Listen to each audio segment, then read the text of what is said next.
चलो स्टार्ट करते हैं नया सेशन। ओके, यहाँ पर जो टॉपिक है that is for loop. Okay, सामने एक स्ट्रक्चर बना हुआ दिख रहा होगा, अभी इसके बारे में 2 मिनट बाद डिस्कशन करते हैं। हम यहाँ पर फॉर लूप पढ़ रहे हैं। मैक्सिमम लोगों ने जिन्होंने लास्ट क्लास अटेंड की थी उन लोगों ने वाइल लूप जरूर पढ़ के रखा होगा। वाइल का एक अगला वाला सेक्शन समझ लो, 3 लूप होते हैं, while then for then do while. Okay, तो हम पढ़ रहे हैं अभी for loop. Okay, for loop क्या होता है, काम कैसे करता है, हमारे लिए किस काम का।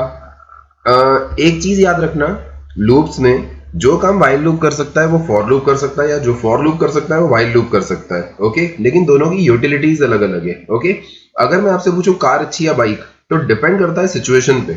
ओके, लाइक अगर कोई ट्रैफिक वाली जगह है और आपको अकेले कहीं जाना है तो आप कार ले आना प्रेफर नहीं करोगे क्योंकि ट्रैफिक में फंस जाओगे। ओके, ठीक है, सही लॉन्ग डिस्टेंस पे जाना है और बारिश हो रही है या तेज धूप है तो आप बाइक पे जाने की बजाय कार में जाना प्रेफर करोगे। ओके, कहने का मतलब ये है कि सिचुएशन के अकॉर्डिंग हम डिसाइड करेंगे फॉर अच्छा या वाइल अच्छा।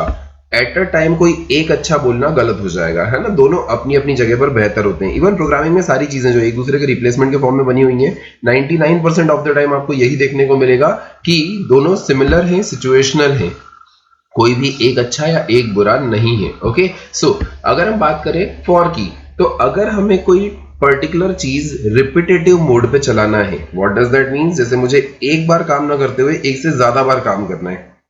तो आपने वाइल लूप में सिचुएशन देखी हुई है कि अगर हम एक ही काम को एक से ज्यादा बार करना चाहें तो उसके लिए हम लूप्स का यूज करते हैं। ओके, वाइल लूप आपने ऑलरेडी पढ़ा हुआ है, यहाँ पर जो मैं यूज करवा रहा हूं that is for loop. Okay, so for loop भी एक से ज्यादा बार काम को रिपीटेटिव मोड पे करने की कोशिश करता है। ठीक है, सामने जो एग्जांपल लिखा हुआ है इसमें हमने एक एग्जांपल के तौर पे वेरिएबल लिया हुआ है इंट आई, जो कि आपको टॉप पे दिख रहा होगा लेफ्ट कॉर्नर पे। ओके, देन फॉर लूप लिखा है। फॉर लूप में ये स्ट्रक्चर इस टाइप का होता है जो आपके सामने जस्ट लिखा हुआ है। ठीक है, अगर आप वाइल को इमेजिन करो तो इस पार्ट को छोड़ दो और इस पार्ट को छोड़ दो, ये लिखा रहता था वाइल के ब्रैकेट में, सिर्फ ये लिखा रहता था। इसको बोलते थे कंडीशन, है ना। अगर कंडीशन ट्रू है तो इस स्कोप के अंदर लिखी हुई चीजें चलेंगी, अगर ये कंडीशन फॉल्स है तो यहाँ की चीजें नहीं चलेंगी, है ना। 2 अलग अलग कंडीशन है, सॉरी 2 अलग अलग सिनारियोज हैं, एक ट्रू वाला एक फॉल्स वाला। ठीक है, मैं इसको डिटेल में समझाने के लिए थोड़ा सा इस टाइप से लिख देता हूं, है ना।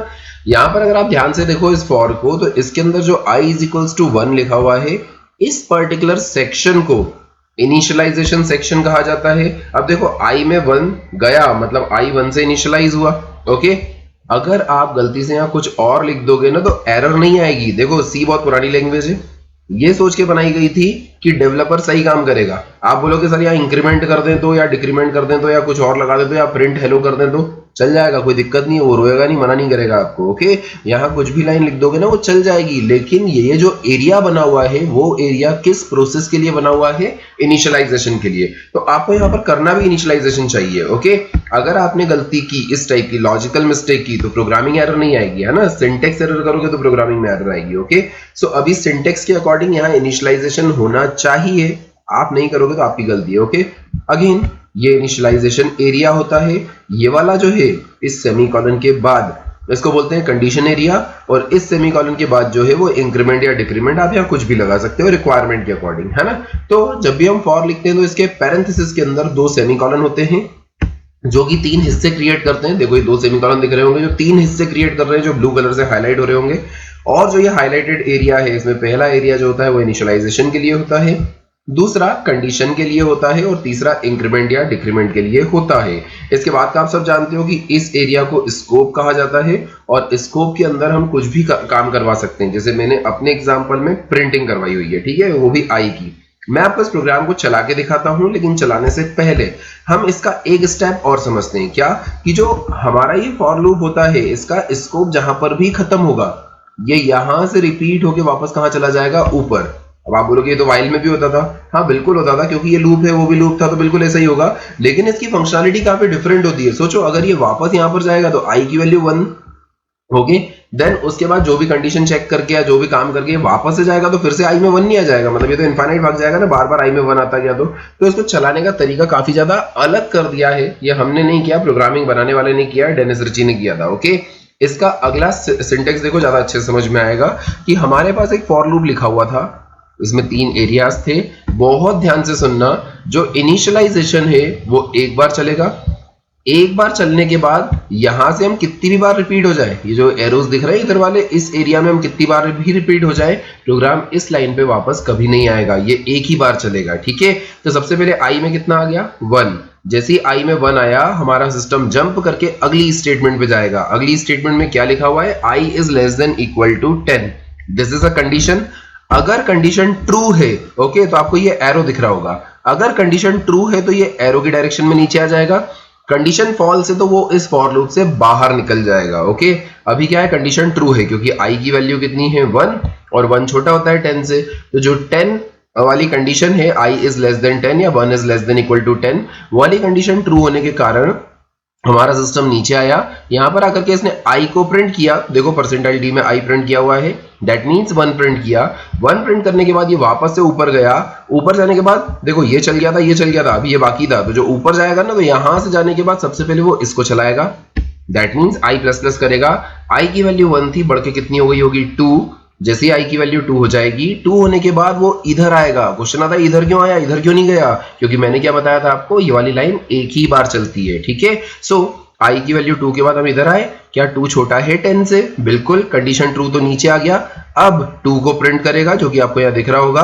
अब एरोस को देखते जाओ, हम यहाँ से ऊपर जाएंगे, ऊपर जाके सबसे पहले इंक्रीमेंट करेंगे, आई की वैल्यू 3 हो जाएगी, 3 छोटा होता है 10 से, कंडीशन ट्रू, नीचे आया, यहाँ पर आके 3 को प्रिंट करेगा, फिर ऊपर जाएगा, फिर ऊपर जाके इंक्रीमेंट करेगा, दैट इज 4 हो जाएगा, 4 भी छोटा होता है 10 से, ओके, 4 प्रिंट करेगा, देन 5 6 7 8 9 तक प्रिंट करने के बाद जब ये ऊपर जाएगा तो यहाँ पर देखेगा 10, मतलब इंटरनली i प्लस प्लस 10 हो जाएगा। So 10 is less than equal to 10, condition is true. अगर ये कंडीशन ट्रू है तो नीचे आके 10 प्रिंट करेगा, ऊपर जाएगा 11 हो जाएगा, और क्या 11 छोटा होता है 10 से, बिल्कुल नहीं, पिछली बार लेस देन इक्वल टू था तो 10 is less than equal to 10 true मिला था, लेकिन इस बार 11 हो गया है और 11 लेस देन इक्वल टू 10 नहीं होता है, कंडीशन फॉल्स है, तो ये लूप से हमें बाहर कर देगा। आई थिंक मेरी बात समझ में आई होगी। ओके, तो जो ये प्रोग्राम आपके सामने लिखा हुआ है, मैं इसी को एज इट इज आपको एक कंपाइलर पे चला के दिखा देता हूं कि ये कैसे काम करता है। ठीक है, हमारा यही सिंटेक्स जो मैंने आपको समझाने के लिए लिखा है, ओके, मैं इसको कॉपी कर लेता हूं, ओके, ताकि आपको थोड़ा सा ऐसा रहे दिमाग में कि हाँ ठीक है, हम यही वाला कोड लिख रहे हैं, मैंने कुछ भी चेंजेस नहीं किए। ठीक है, सो इसको मैं मिनिमाइज कर देता हूं और आ जाता हूं गूगल क्रोम पे। यहां पर मैं एक ऑनलाइन कंपाइलर का यूज कर रहा हूं। ओके, आपके पास ऑफलाइन कंपाइलर हो तो उसको यूज करो, ज्यादा बेहतर रहेगा। मेरे पास ऑप्शन नहीं था इसलिए मैं इसको यूज कर रहा हूं, क्योंकि उस वाले कंपाइलर पे रिकॉर्डिंग नहीं हो पा रही थी, स्क्रीन रिकॉर्ड नहीं हो पा रही थी। ओके, तो इसलिए मैं ऑनलाइन कंपाइलर का यूज कर रहा हूं। आपको आउटपुट से और प्रोग्राम से मतलब होगा, कंपाइलर से मतलब नहीं होगा। ओके, सो सबसे पहले हमने यहाँ पर इंक्लूड किया है stdio.h को। हाँ, जिन लोगों को ऑनलाइन कंपाइलर यूज करने की इच्छा है, जो मैं कर रहा हूँ यही वाला, तो आप onlinegb.com, ओके सॉरी onlinegdb.com करके एक वेबसाइट है, ओके, उस पे जाकर के चला सकते हो, इसको सर्च कर लेना। ओके, सबसे पहले आप सर्च करना गूगल पे जाके ऑनलाइन सी कंपाइलर, उसमें पहली या दूसरी लिंक पे आपको ये मिल जाएगा। ठीक है, मैं यहाँ पर वही कोड पेस्ट कर देता हूँ, कौन सा वाला, जो मैं वहां से कॉपी करके लाया था। ठीक है, चलो ये कुछ एक्स्ट्रा चीजें भी ले आया, मैं इनको डिलीट कर देता हूँ। ओके, सबसे पहले हमने int i is equals to 1 लिखा, वही फॉर लूप जो आपके सामने पहले लिखा था, ये वही का वही लिखा हुआ है। ओके, इसके बाद मैंने इसको थोड़ा सा चेंज कर देते हैं, बेहतर रहेगा, प्रॉपर तरीके से लिख दिया जाए। ओके, चलो यहां तक देखो इस पर्टिकुलर प्रोग्राम में। हाँ, एक और चीज, आपको हर बार में यहाँ पर गेट ch या रिटर्न की बात करते थे हम। ओके, तो गेट ch लगाना बताता था, इस वाले कंपाइलर में गेट ch लगाने की जरूरत नहीं है। ओके, तो मैं नहीं लगा रहा हूँ। ओके, चलो खैर, CLR SCR भी नहीं लगाया है, और उसी कारण से मैंने कोनियो को भी इंक्लूड नहीं किया है, क्योंकि CLR SCR और गेट ch दोनों कोनियो.h के अंदर रखे हुए रहते हैं। हमारा काम इससे हो जाएगा क्योंकि हम ऑनलाइन कंपाइलर यूज कर रहे हैं। आप अपने सिस्टम पे अगर कोनियो वगैरह इंक्लूड करके यहाँ CLR SCR, सॉरी, इस इंट i के बाद CLR SCR लगा के और लास्ट में गेट ch लगा के चलाना चाहो तो चला सकते हो, अपना सिंटेक्स वही रहेगा, एक दो चीजें कम की है, मैंने बढ़ाई नहीं है। ठीक है ना, चलो खैर, यहाँ पर हमने इंक्लूड किया है, मेन बनाया हुआ है, यहाँ वॉइड मेन सपोर्ट नहीं कर रहा था तो मैंने इंट मेन बना दिया। ओके, और उस कारण से मुझे लास्ट में रिटर्न 0 वगैरह भी लिखना पड़ सकता है। लेट मी ट्राई वॉइड चलता है या नहीं। ओके, सो मैंने यहाँ पर लिख दिया वॉइड। ओके, ट्राई करते हैं चल रहा है या नहीं तो फिर अपन इसको बाद में इंट मेन में कन्वर्ट कर देंगे। ठीक है, हमारा टास्क जो है ना वो सिर्फ इतना सा है, ऊपर वाला क्या है उसको गोली मारो। ठीक है, सो आई, सबसे पहले आई की इनिशियल वैल्यू कितनी, 1, आई की वैल्यू 1 के बाद इसने चेक किया 1 is less than equal to 10, condition is true. नीचे आया, इसने 1 को प्रिंट किया, साथ में 8 स्पेस भी आ गई होंगी, /t लगा हुआ है। ऊपर गया, ऊपर जाके i प्लस प्लस किया, i की value 2 is less than equal to 10, नीचे आया 2 प्रिंट किया, ऊपर गया 3 हो गया, ऊपर गया 4 हो गया, 5 6 ऐसे करके इसको 10 टाइम्स चलना चाहिए। ठीक है, हम यहाँ पर रन करके देख लेते हैं। ठीक है, जैसे ही मैंने रन पे क्लिक किया, लेट्स सी अगर इसको वॉइड मेन से कोई दिक्कत नहीं होगी तो ओके, इसको ब्रैकेट से दिक्कत है एक्चुअली। ये जो ब्रैकेट्स है ना, ये वो वाले ब्रैकेट्स हैं जो पीपीटी वाले इसमें चलते हैं। ओके, जो पावर पॉइंट प्रेजेंटेशन होता है ना, वो ब्रैकेट्स का डिजाइन उसको अच्छा नहीं लगा शायद। ओके, उसको समझ में नहीं आई मेरी हैंडराइटिंग या जो भी बोल दो। ओके, उस कारण से उसने एरर दे दिया। बट अगर अभी हम देखें यहाँ पर तो कोई इशू नहीं आ रहा है और इसने बकायदा 1 से लेकर 10 तक प्रिंट किया हुआ है। इस टाइप के मैंने आपको ढेर सारे प्रोग्राम्स बनाना सिखाए थे। ओके, कि अगर हम यहाँ i की जगह i इंटू 2 कर दें तो 2 का टेबल प्रिंट हो जाता था। ओके, मैं करके दिखा देता हूँ, i इंटू 2 प्रिंट करके दिखा देता हूँ। ओके, तो हमने यहाँ पर जैसे इसको रन किया, देखो नीचे 2 का टेबल प्रिंट होता हुआ दिख रहा होगा, 2 4 6 8 करके। ओके, अगर हम यहाँ पर i इंटू आई कर देते हैं तो वो स्क्वायर सीरीज प्रिंट कर देता था। ओके, एक बार मैं रन करके फिर से दिखा देता हूँ आपको। ठीक है, तो ये सारी चीजें हम पहले भी देख चुके हैं। ओके, वेट अ सेकंड, ये सारी चीजें हम पहले भी देख चुके हैं। मैं आपको ये बता रहा हूं कि जो काम व्हाइल लूप कर सकता है वो फॉर लूप भी कर सकता है। ठीक है, तो ये हो गया हमारा एक प्रोग्राम। ओके, जिसके अंदर हमने सारी चीजें रन करके देख ली। ठीक है, सो इस प्रोग्राम को हम कॉपी कर लेते हैं और मैं नोटपैड पर रख देता हूं ताकि जरूरत पड़ने पर आपको ये प्रोग्राम एज इट इज दे पाऊं। ठीक है, तो ये हमारा हो गया पहला प्रोग्राम। ओके, मैं इसके नीचे यहाँ पर ओके कुछ ऐसा बना देता हूँ। ओके, इसके नीचे मैं दूसरा प्रोग्राम कॉपी पेस्ट कर दूंगा। ठीक है, चलो खैर कंटिन्यू करते हैं। इस प्रोग्राम में मैं कुछ माइनर से चेंजेस कर रहा हूं। इवन इस वाले प्रोग्राम में i इंटू आई की बजाय अगर मैं सिर्फ ऐसा लिख के रखूं तो ज्यादा बेहतर रहेगा। ठीक है, चलो खैर वापस से लौट के आते हैं अपने ही प्रोग्राम पे। ओके, हमने इस प्रोग्राम में ओके यहाँ पर i की वैल्यू कितनी रखी है? कुछ भी नहीं, तो कुछ भी हो सकती है ना, गार्बेज वार्बेज कुछ भी हो सकती है। तो अपन एक काम करते हैं, यहाँ पर लिख देते हैं i इज इक्वल टू 5। क्या इससे प्रोग्राम के आउटपुट पे कोई फर्क पड़ेगा? 2 मिनट के लिए सोचो, पड़ेगा या नहीं पड़ेगा।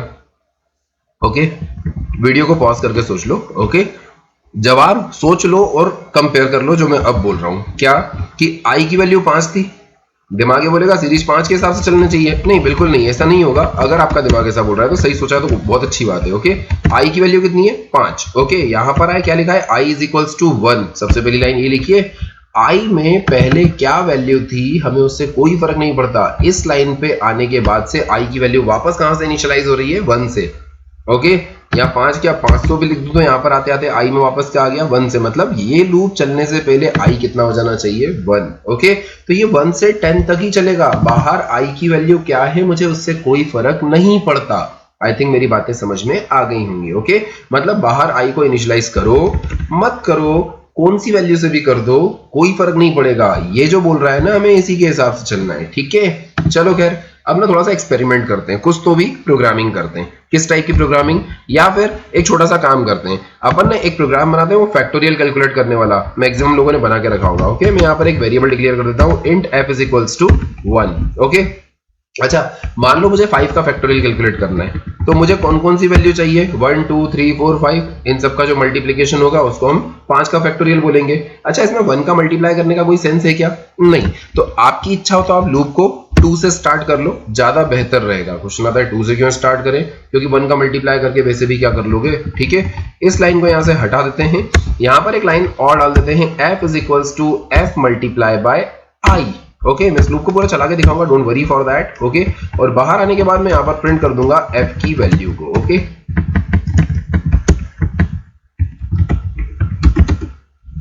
ठीक है, fact is equals to percentile d comma f मैंने लिख के रखा है। ओके, स्टेप बाय स्टेप देखते हैं। सबसे पहले हमारा लूप कहां से स्टार्ट हुआ? 2 से। या साइड में लिख दूं तो ज्यादा बेहतर रहेगा, है ना। तो हमारे f की इनिशियल वैल्यू क्या है? 1। ओके, सॉरी इसका ऑटो करेक्ट कुछ ज्यादा स्ट्रांग है। ओके, देन इसके बाद अगर हम बात करें i की, तो i की इनिशियल वैल्यू कितनी है? 2। ओके, सबसे पहले i की इनिशियल वैल्यू 2 होने के कारण कंडीशन ट्रू हो गई। इस एरिया को देखो, है ना, 2 is less than equal to 5। नीचे आए, यहां पर लिखा है f is equals to 1 into 2। 1 into 2 कितना होता है? 2। जो आउटपुट है वो किस में आ जाए? f में आ जाए। मतलब f की वैल्यू कितनी हो गई? 2। ओके, अब हम लूप के अंदर है, यहां से ऊपर गए, ऊपर जाके सबसे पहले इंक्रीमेंट करेंगे तो i बढ़ के कितना हो जाएगा? 3। जैसे i की वैल्यू 3 हुई, कंडीशन अभी भी ट्रू। अगर कंडीशन ट्रू है तो नीचे आएगा f इज इक्वल्स टू, शायद f की करंट वैल्यू 2 है, i की करंट वैल्यू 3 है, तो 2 इंटू 3 कितना होगा 6, वो किस में चला जाएगा f में, तो आज से f की वैल्यू हो गई 6, ठीक है। देन इसके बाद हम वापस से ऊपर गए और i++ किया, जैसे ही i++ हुआ i की वैल्यू कितनी हो गई 4, तो टेक्निकली कंडीशन ट्रू होने के कारण नीचे आया और यहाँ पर 6 इंटू 4 जैसा कुछ लिखा हुआ है जो कि मेरे हिसाब से होता है 24, ओके। देन यहां से वापस ऊपर गए और i++ किया, i की वैल्यू 5, ये बोल रहा है 5 is less than equal to 5, जो कि कंडीशन अभी भी ट्रू है, नीचे आया, okay. f is equal to 24 into 5, जो कि कैलकुलेट करने पर आता है 120, ओके। जैसे ही ऊपर गए यहां पर i की वैल्यू हो गई 6, जैसे ही i की वैल्यू 6, कंडीशन क्या हो गई फॉल्स, कंडीशन फॉल्स, तो हम आ गए इस लूप से बाहर, और बाहर आने के बाद हमने क्या करा f को प्रिंट किया, तो f की वैल्यू कितनी आएगी 120, ओके। अगर मैं आपसे पूछूं कि 5 का फैक्टोरियल क्या होता है, तो टेक्निकली कितना होता है 120 ही होता है, आप पेपर पेन लेके कैलकुलेट करके देख लो, आपको पता चल जाएगा, बस मैंने वही चलाने का ट्राई किया है, ओके। सो इन दोनों वैल्यूज को मैं डिलीट कर देता हूं, अदरवाइज ये कंपाइलेशन में इशू क्रिएट करेंगे, ओके। सो मैंने इसको वापस से पुराना प्रोग्राम बना दिया है और रन करने का ट्राई किया है, तो आउटपुट शुड बी 120, है ना, जो कि नीचे मुझे क्लियरली विजिबल हो रहा है, ठीक है। सो ये काम हमने व्हाइल लूप से भी किया था, फॉर से भी कर सकते हैं, मैं बस ऐसा बताना चाह रहा था आपको, नथिंग एल्स, ओके।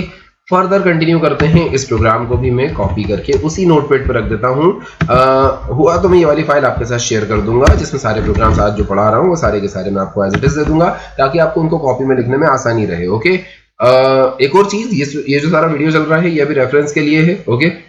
एक्चुअल में ये वाला टॉपिक पढ़ाने के लिए बोर्ड की बहुत ज्यादा जरूरत पड़ती है, बिना बोर्ड के पढ़ाना मेरे लिए is like kind of impractical, मतलब मैं जितने अच्छे से इसको समझाना चाह रहा हूँ मैं शायद उसका 10% भी नहीं समझा पा रहा हूँ, है ना। तो जो एक्चुअल में मुझे समझाना है उसके लिए मैं ये टॉपिक क्लास में रिपीट जरूर करूंगा, लेकिन काफी टाइम हो गया आपकी क्लास लग नहीं पा रही थी, इसके कारण मैंने इसका एक अलग से वीडियो प्रिपेयर किया है। मैंने बोर्ड पे भी ट्राई किया लेकिन वॉइस रिकॉर्ड नहीं हो पा रही थी, या कुछ ना कुछ कैमरा का इशू आ रहा था, इस कारण से मैं वापस से इस पूरे को बना रहा हूँ, ओके। सो चलो इस चीज पे बाद में डिस्कशन कर लेंगे अपने व्हाट्सएप ग्रुप पे, ओके। बट हाँ, अभी अगर सामने देखा जाए तो ये पूरा प्रोग्राम और ये सारे ये जो भी हैं जो पढ़ा रहा हूँ, ये आप अपनी कॉपी में जरूर नोट करके रख लेना। रीजन इज दैट ये सारी चीजें आपके पास कितने भी अच्छे से डिजिटल फॉर्म में स्टोर रहे, याद वही रहता है जो कॉपी में लिख के रखा हो, है ना, वो ज्यादा अच्छे से याद रहता है कॉपी में लिखी हुई चीजें। प्लस लिखने में 10 तरह के डाउट्स भी आते हैं, और कोशिश करना बिना देखे लिखने की, ओके। तो आपको याद रखना और आसान हो जाएगा। अगर कहीं अटक रहे हो तो प्रोग्राम को अच्छे से देखो, ऐसा नहीं कि देख देख के लिख लिया, प्रोग्राम को एक बार अच्छे से देखो, उसके लॉजिक को कैच करो और किस स्टेप के बाद क्या स्टेप लिखना पड़ती है वो सोचो, दिमाग में एक सिंटेक्स बनाओ, उसके हिसाब से प्रोग्राम लिखो, तो आपकी प्रोग्रामिंग अच्छी हो जाएगी, ठीक है। चलो खैर फर्दर कंटिन्यू करते हैं। ये तो हो गया अपना फैक्टोरियल का प्रोग्राम। अब अपन ना इसमें एक्सपेरिमेंट करने पे आते हैं। एक्सपेरिमेंट करने के लिए प्रोग्राम को वापस से प्रीवियस लेवल पे लेके आते हैं। कौन से प्रीवियस लेवल पे? हमारा सबसे पहला प्रोग्राम कौन सा था? ये वाला। हम यही वाला वापस से लिखते हैं, ओके। और मैं आपको सारे एक्सपेरिमेंट करके बताता हूँ, ठीक है। सो मैंने यहाँ पर पुराना प्रोग्राम लिख दिया है, ओके। यहाँ पर लिखा i = 1, i की वैल्यू 1 से इनिशियलाइज हो रही है, लेस देन 10, और i प्रिंट हो रहा है, ठीक है। एक बार आपको वापस से चला के दिखा देता हूँ कि ये वही वाला प्रोग्राम है जो कि 1 से 10 तक गिनती प्रिंट कर रहा है, ठीक है। अब ना हमने एक कारस्तानी की, क्या मैंने यहाँ पर i = 1 एक और बार लिख दिया, क्या फर्क पड़ेगा? आप बोलोगे कोई फर्क नहीं पड़ेगा, क्योंकि 5 मिनट पहले आप ही ने बताया था। मैं भी आपके साथ एग्री करता हूँ, कोई फर्क नहीं पड़ेगा।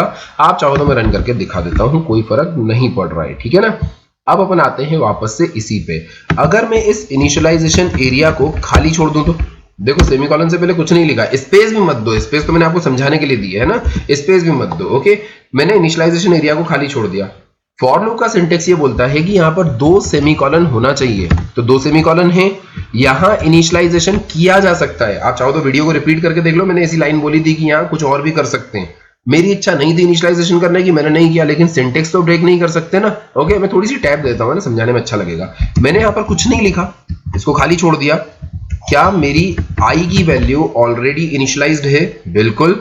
और यहां पर कुछ मिला गया? नहीं, तो वो i की पुरानी वैल्यू ही लेके चल देगा। Got it? मैं क्या बोल रहा हूं, मतलब i ऑलरेडी 1 ले चुका है ना, तो यहां कुछ मिले ना मिले कोई फर्क नहीं पड़ रहा है। क्या 1 छोटा होता है 10 से? बिल्कुल। तो नीचे आएगा 1 प्रिंट करेगा, ऊपर जाएगा 2 हो जाएगा, फिर 2 is less than equal to 10, वैसा का वैसा ही चलेगा जैसे पहले चल रहा था। हमने बस इनिशियलाइजेशन को यहां से उठा के बाहर कर दिया है। ये क्वेश्चन क्यों बता रहा हूं? इसलिए क्योंकि आपके जो कॉम्पिटिटिव एग्जाम्स होते हैं ना, उसमें इस टाइप के भलते क्वेश्चन बहुत ज्यादा पूछते हैं, ओके। तो ये एक्सपेरिमेंट्स भी आपको पता होने चाहिए। हमेशा नहीं लिखेंगे, लेकिन किसी ने लिख के पूछ लिया बता क्या आएगा, तो अपने को बताते तो आना चाहिए ना, ओके। चलो खैर रन करके देखते हैं इसको। तो आउटपुट में कोई चेंज नजर नहीं आ रहा है, बिल्कुल वैसा का वैसा ही आउटपुट है जैसा थोड़ी देर पहले नजर आ रहा था। गॉट इट ना। अब अपन इसको हटाते हैं, जो i प्लस प्लस लिखा है ना, इसको हटाते हैं, ठीक है। सो यहां पर i प्लस प्लस लिख देते हैं, ओके। क्या कोई फर्क पड़ेगा? नहीं। क्यों नहीं? यहां पर आप इंक्रीमेंट डिक्रीमेंट कुछ भी कर सकते हो। मैंने सिंटेक्स ब्रेक किया क्या? नहीं। सेमीकोलन प्रॉपर जगहों पर लगे हुए हैं, मैंने कुछ भी चेंजेस नहीं किए। इवन यहाँ टैब देता हूं तो देखो इनिशियलाइजेशन ऑलरेडी हो चुका है। यहां पर आके कंडीशन चेक करेगा, नीचे आएगा, i को प्रिंट करेगा। यहां से ऊपर जाने के बाद इंक्रीमेंट ही करता था ना, हमने पहले ही कर दिया। इंक्रीमेंट करेगा, ऊपर जाएगा, कंडीशन चेक करेगा, नीचे आएगा, i की वैल्यू प्रिंट करेगा, i प्लस प्लस, ऊपर जाएगा, i की वैल्यू जो भी नेक्स्ट वैल्यू होगी उसके लिए कंडीशन चेक करेगा, ओके। और ये एग्जैक्टली वैसा ही चलेगा जैसे पिछला प्रोग्राम चल रहा था, ठीक है। 1 to 10 प्रिंट करेगा, ओके, जो कि क्लियरली विजिबल हो रहा है हमें स्क्रीन पे, ओके। अभी बताने का टारगेट क्या था? आप इसको बहुत ध्यान से देखो, ये व्हाइल लूप जैसा बन गया है ना।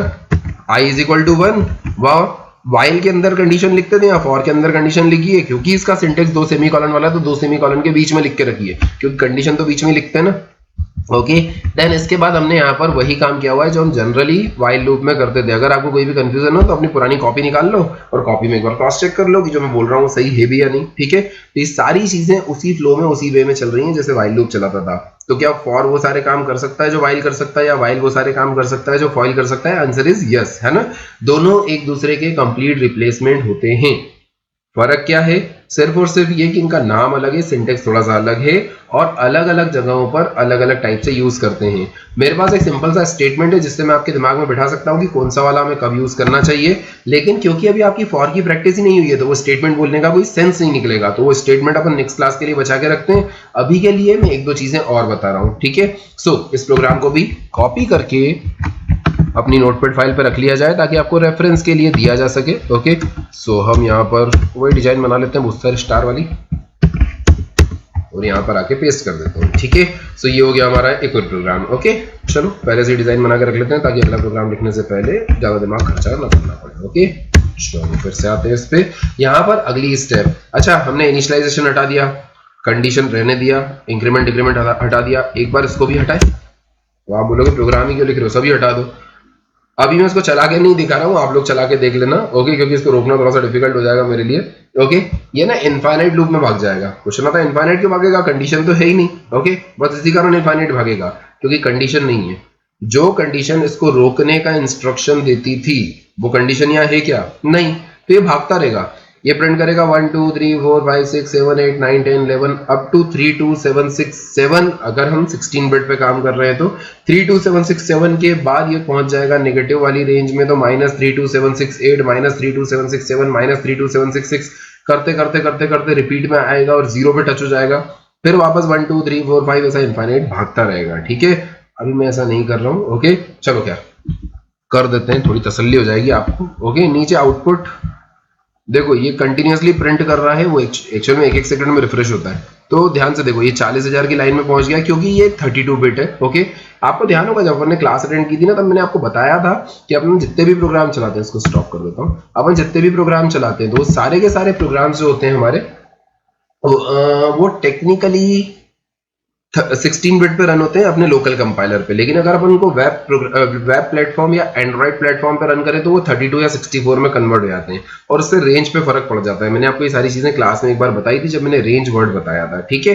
तो अभी अपन इस टॉपिक को डिस्कस नहीं कर रहे हैं, बट हाँ लॉजिक समझ में आ गया होगा कि फॉर लूप में कंडीशन अगर नहीं थी तो वो इनफाइनाइट भाग जाएगा, है ना। वो रुक नहीं रहा था प्रोग्राम, मुझे रोकना पड़ा, मैन्युअली स्टॉप करना पड़ा, क्योंकि वो एक इनफाइनाइट लूप था, ठीक है। चलो खैर, इसको ना थोड़ा शरीफ वाला बनाने के पहले एक एक्सपेरिमेंट और करते हैं, ठीक है। आपको ये कायदे से कॉपी में लिख लेना चाहिए। एक स्टेटमेंट होती है जिसका नाम होता है ब्रेक स्टेटमेंट। ये ब्रेक स्टेटमेंट पूरी प्रोग्रामिंग में हम सिर्फ और सिर्फ 4 जगहों पर यूज कर सकते हैं, या तो किसी लूप के अंदर। अब आपने कितने लूप पढ़े हैं? 3, मतलब नाम सुने हैं, पढ़े नहीं है अभी, पर 3 नाम सुन के रखे हैं। तो व्हाइल लूप, फॉर लूप और डू व्हाइल लूप। या तो लूप के अंदर यूज होगा या फिर स्विच केस के अंदर यूज होगा। अगर आपने स्विच केस पढ़ा तो स्विच केस में भी ब्रेक स्टेटमेंट जरूर पढ़ा होगा, ओके। अगर हम बात करें इस पर्टिकुलर ब्रेक स्टेटमेंट की, ओके, ये ब्रेक स्टेटमेंट काम कैसे करता है? ये हमें स्कोप से बाहर फेंक देता है।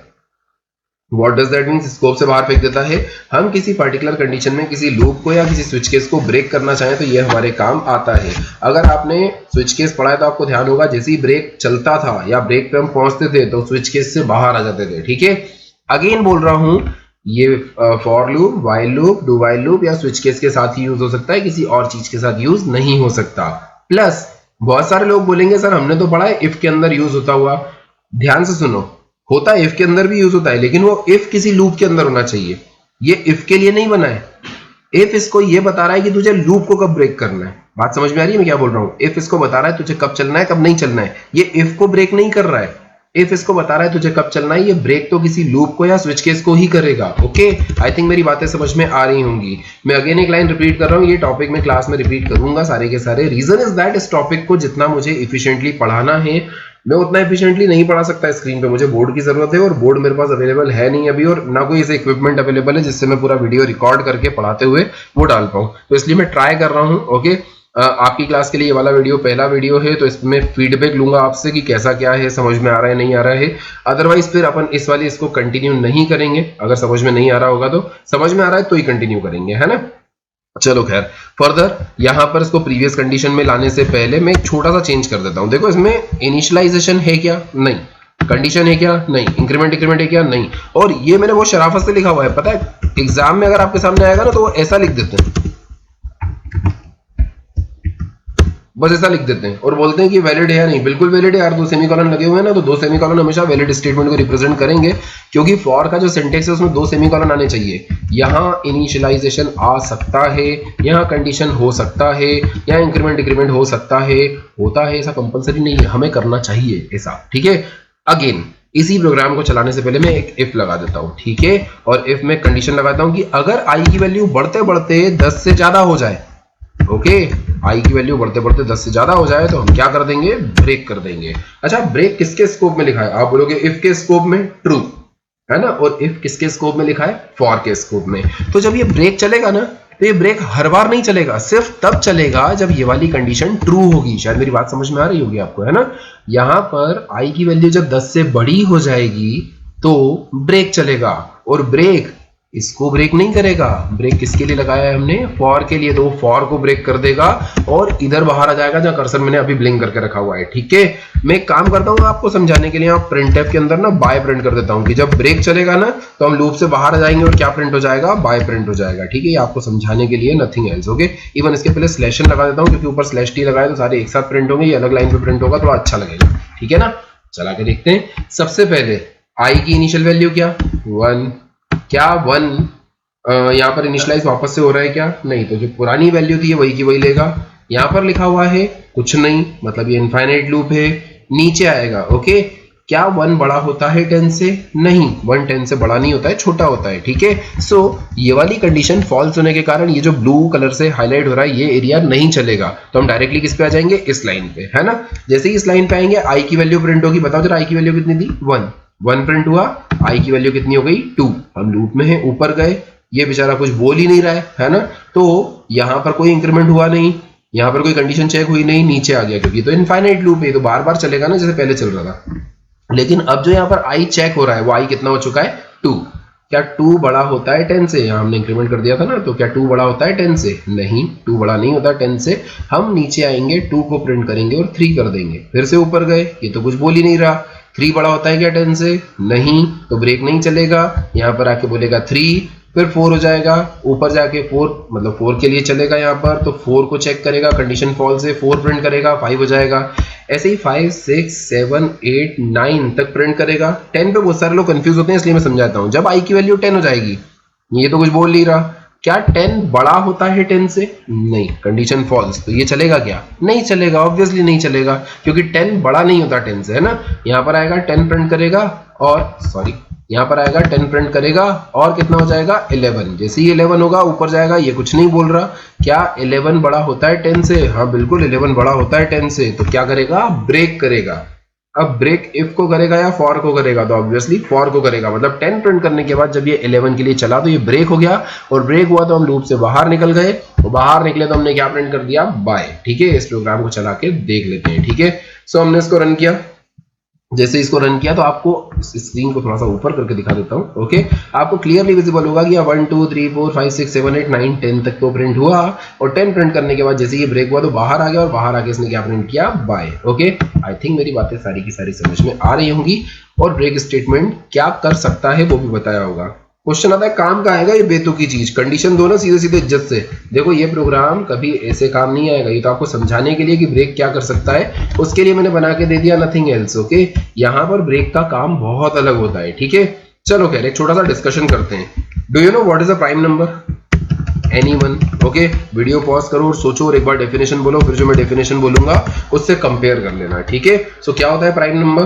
वीडियो पॉज कर लो, वापस से रिज्यूम कर लिया तो अब सुन लो कि प्राइम नंबर वो होते हैं जो वो खुद से और 1 से डिविजिबल होते हैं। शायद आपने ये पढ़ा होगा कहीं, है ना? ये डेफिनेशन गलत है। ओके, इम्प्रॉपर है। क्वेश्चन आता है क्यों गलत है, क्यों इम्प्रॉपर है? क्योंकि 1 से और खुद से तो दुनिया के सारे नंबर डिविजिबल होते हैं यार, जीरो को छोड़ के, है ना? 10 1 से डिविजिबल है, 10 से भी डिविजिबल है। अब आप बोलोगे नहीं नहीं सर हम सिर्फ बोलना भूल गए थे, या कुछ लोगों ने बोल दिया होगा जो सिर्फ 1 से और सिर्फ खुद से डिविजिबल होते हैं, है ना? ये डेफिनेशन भी इम्प्रॉपर है, क्योंकि 1 से डिविजिबल है, खुद से भी डिविजिबल है। ठीक है, अगर बात करें किसी और नंबर की, जैसे 5 की या 3 की, तो इनके ऊपर तो ये डेफिनेशन परफेक्ट बैठती है कि वो सिर्फ 1 से और सिर्फ खुद से डिविजिबल होने चाहिए। ठीक है, एक एक्चुअल डेफिनेशन जो है ना कि ये मतलब अगर ऐसे देखा जाए तो आपके हिसाब से डेफिनेशन सही हो जाएगी, लेकिन जो 1 है ना वो ना तो प्राइम होता है ना ही नॉन प्राइम की कैटेगरी में आता है। तो अगर हम 1 को देखें तो 1 खुद से डिविजिबल है, हाँ 1 1 से डिविजिबल है, और 1 1 से भी डिविजिबल है, मतलब दोनों बार नंबर एक ही चेक हो रहा है। Got it? मैं क्या बोलना चाह रहा हूं, 1 का दूसरा कोई फैक्टर है ही नहीं। ओके, तो इस हमारी एल्गोरिथम के हिसाब से कि वो 1 से और खुद से डिविजिबल होना चाहिए, उसमें वो प्राइम आ जाएगा, जबकि 1 एक प्राइम नंबर नहीं है। ठीक है, अगर आप बोलते हो कि वो खुद से और 1 से डिविजिबल होना चाहिए, वो प्राइम होगा, तो ये गलत इसलिए हो गया क्योंकि सारे नंबर 1 से और खुद से डिविजिबल है। अगर आप बोलोगे सिर्फ 1 से और सिर्फ खुद से डिविजिबल होना चाहिए, तो वो भी गलत हो जाएगा क्योंकि 1 खुद से और 1 से डिविजिबल है लेकिन वो प्राइम नहीं है। ओके, तो इसके लिए डेफिनेशन बहुत ध्यान से सुनना, हर वो नंबर जिसके मिनिमम या मैक्सिमम 2 पॉसिबल फैक्टर्स होते हैं, है ना, उसको हम प्राइम नंबर बोलते हैं। जैसे 7, इसका 1 और 7 के अलावा और कोई फैक्टर है ही नहीं, तो ये प्राइम हुआ। ओके, 10 के बहुत सारे फैक्टर है, वो 1 से भी डिविजिबल है, 2 से भी डिविजिबल है, 5 से भी डिविजिबल है, 10 से भी डिविजिबल है, तो 4 फैक्टर हो गए, है ना? इस कारण से वो प्राइम नहीं हो सकता।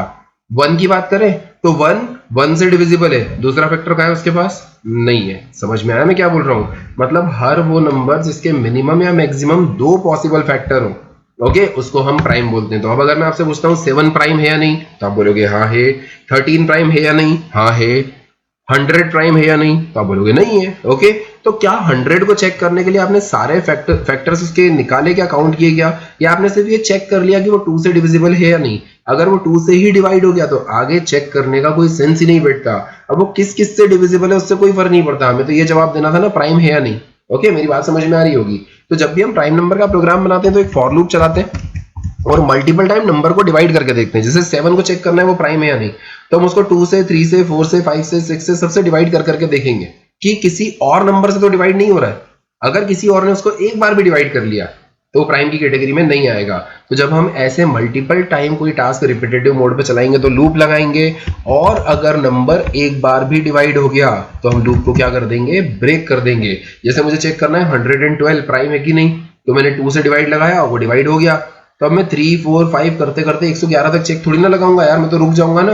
अब प्रोग्राम को ये चीज समझाने के लिए कौन सा स्टेटमेंट काम आएगा, ब्रेक स्टेटमेंट काम आएगा। या फिर अपनी क्लास का एग्जांपल देख लो, अपनी क्लास में 50 चेयर्स रखी हैं, इमेजिन करो मेरा मार्कर किसी एक चेयर पे रखा रह गया, है ना?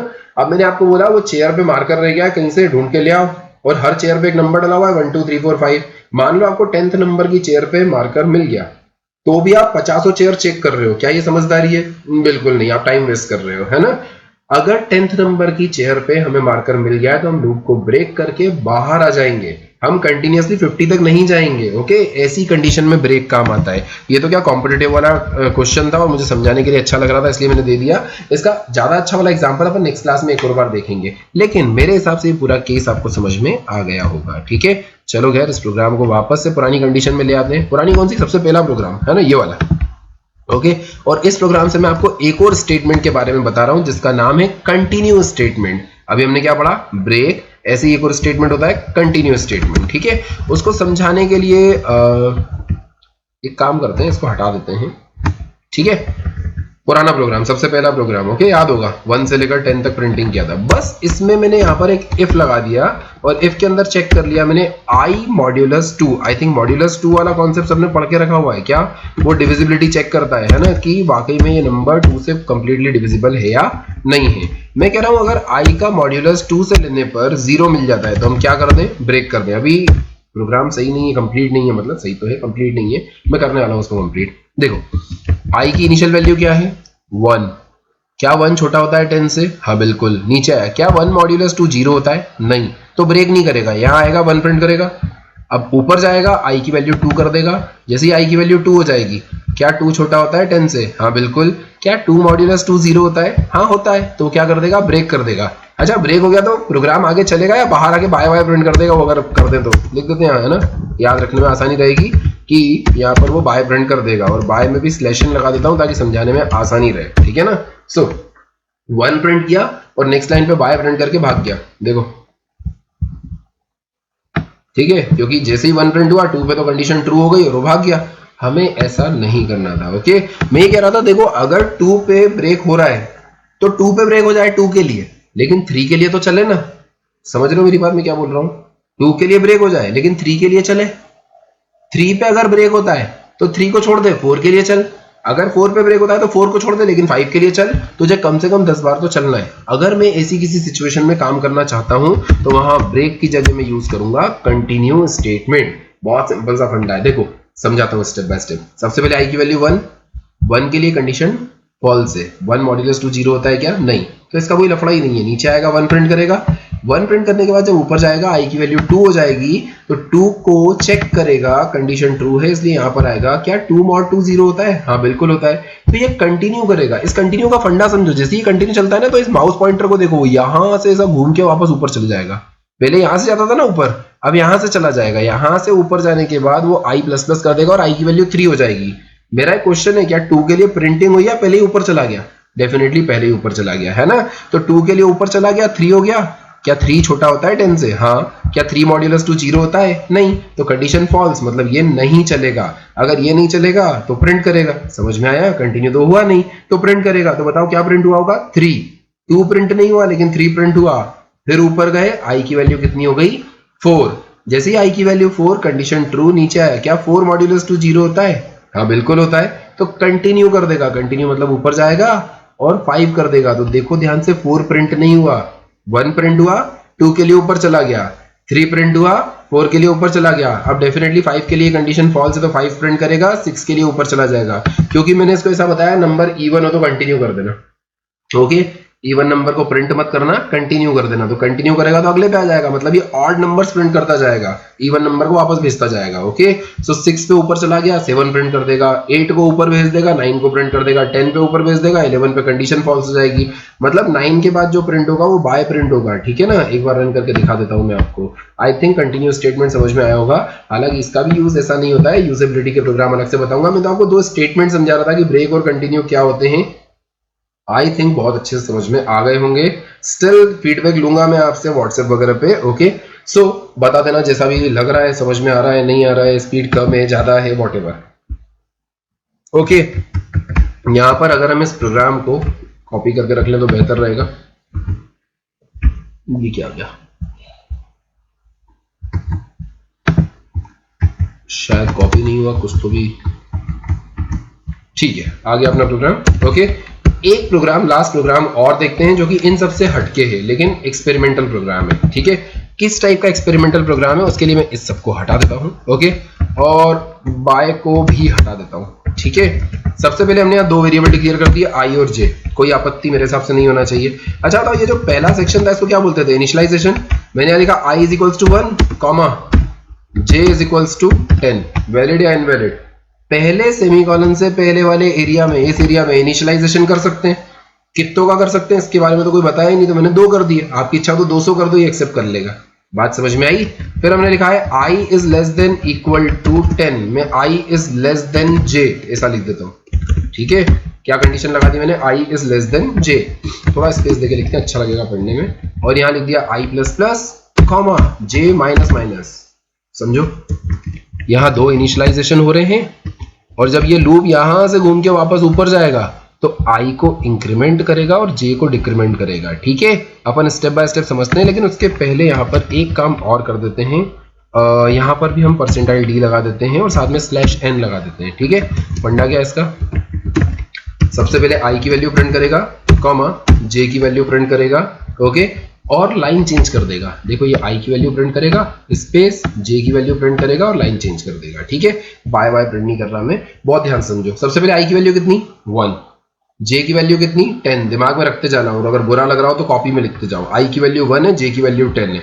क्या 1 छोटा होता है 10 से? हाँ बिल्कुल होता है। नीचे आएगा, प्रिंट करेगा 110 और लाइन चेंज हो जाएगी, है ना। 110 प्रिंट होने के बाद जब ये ऊपर जाएगा तो i इंक्रीमेंट होगा, मतलब i की वैल्यू 2 हो जाएगी, j डिक्रीमेंट होगा, j की वैल्यू 9 हो जाएगी। अब इधर आएगा, इधर तो नहीं जाएगा, नहीं तो एक ही बार चलता है, यहाँ से इधर जाएगा। क्या 2 छोटा होता है 9 से? हाँ बिल्कुल। तो नीचे आएगा, इसको 2 प्रिंट कर देगा, इसको 9 प्रिंट कर देगा, ऊपर जाएगा, फिर से i इंक्रीमेंट होगा, j डिक्रीमेंट होगा, तो ये 3 और 8 हो जाएगा। 3 छोटा होता है 8 से, बिल्कुल, ये 3 8 प्रिंट करेगा। फिर से ऊपर गए, ये हो जाएगा 4, ये हो जाएगा 7 प्रिंट करेगा, फिर ये हो जाएगा 5, ये हो जाएगा 6, कंडीशन अभी भी ट्रू प्रिंट कर देगा। फिर ये हो जाएगा 6, ये हो जाएगा 5। क्या 6 छोटा होता है 5 से? बिल्कुल नहीं, हम बाहर आ जाएंगे। मतलब ये प्रिंट करेगा 110, 29, 38, ऐसे करते करते 5 6 तक प्रिंट करेगा। ठीक है, एक बार मैं चला के दिखा देता हूँ आपको। ओके, इसको ऊपर करना पड़ेगा थोड़ा सा। ओके, क्या प्रिंट हुआ? 110, 29, 38, 47, 56। ठीक है ना, आई थिंक सारी बातें क्लियरली समझ में आ रही होंगी। ओके, क्वेश्चन आता है सर आपने 2 कंडीशन क्यों नहीं लगाई? देखो बेटा, ऐसा है, कंडीशन अगर एक से ज्यादा हो तो हमें लॉजिकल ऑपरेटर यूज करना पड़ते हैं। आपको लॉजिकल एंड और लॉजिकल और शायद याद होंगे, जिनको हम शॉर्ट सर्किटेड एंड और शॉर्ट सर्किटेड और भी बोलते थे, है ना।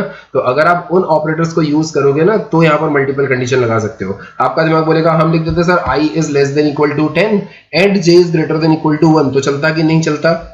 चल जाता, लेकिन वो सेकंड वाली कंडीशन जो कॉमा के राइट साइड वाली होती है ना, जैसे इन दोनों में राइट साइड कौन सा, ये वाला, तो सिर्फ उस कंडीशन को रीड करता, पहले वाले को इग्नोर कर देता। मेरे एक क्वेश्चन का आंसर करो, वहां अगर आपने 2 कंडीशन लिख दी, अगर दोनों ट्रू है तो क्या करेगा, दोनों फॉल्स है तो क्या करेगा, एक ट्रू एक फॉल्स है तो क्या करेगा? कंपाइलर कंफ्यूज नहीं होगा, है ना। तो इसलिए उन्होंने बोला हम खाली राइट हैंड साइड वाले को फॉलो करेंगे, फोकस करेंगे, लेफ्ट वाले को इग्नोर कर देंगे। और अगर आपको दोनों कंडीशन चेक करना है तो हमने ऑपरेटर्स बनाए हैं, एंड ऑपरेटर और ऑपरेटर, आप उनको लगाओ कंडीशंस के फॉर्म में और यूज करो। तो मैंने यहाँ पर वो एग्जांपल इंक्लूड नहीं किया है, बचा के रखे ना कुछ तो आगे के लिए। ओके, सो उसको अपन नेक्स्ट क्लास में देखते हैं।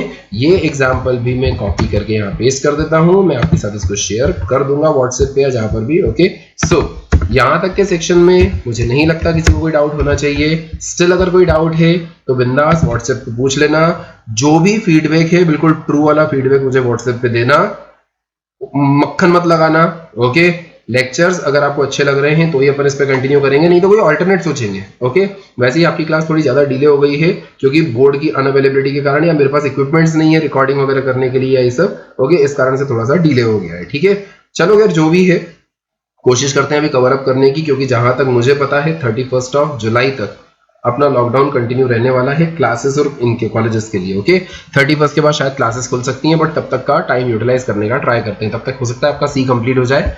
स्टिल अगर आप रिपीट में पढ़ना चाहो तो मैं मना नहीं करूंगा, मैं पढ़ाऊंगा, सभी लोगों को पढ़ाऊंगा। बट हाँ, आज के सेशन का फीडबैक थोड़ा सा पॉजिटिवली अपने हिसाब से सोच के, पॉजिटिव मतलब मेरे वे में पॉजिटिव नहीं, थोड़ा पॉजिटिव होकर फीडबैक देना कि कैसा क्या लगा। ओके, चलो खैर, ओके, आज का सेशन अपन टर्मिनेट करते हैं। नेक्स्ट सेशन जो भी होगा व्हाट्सएप पे अपन डिस्कस कर लेंगे। ओके, चलो देन, सी यू देन।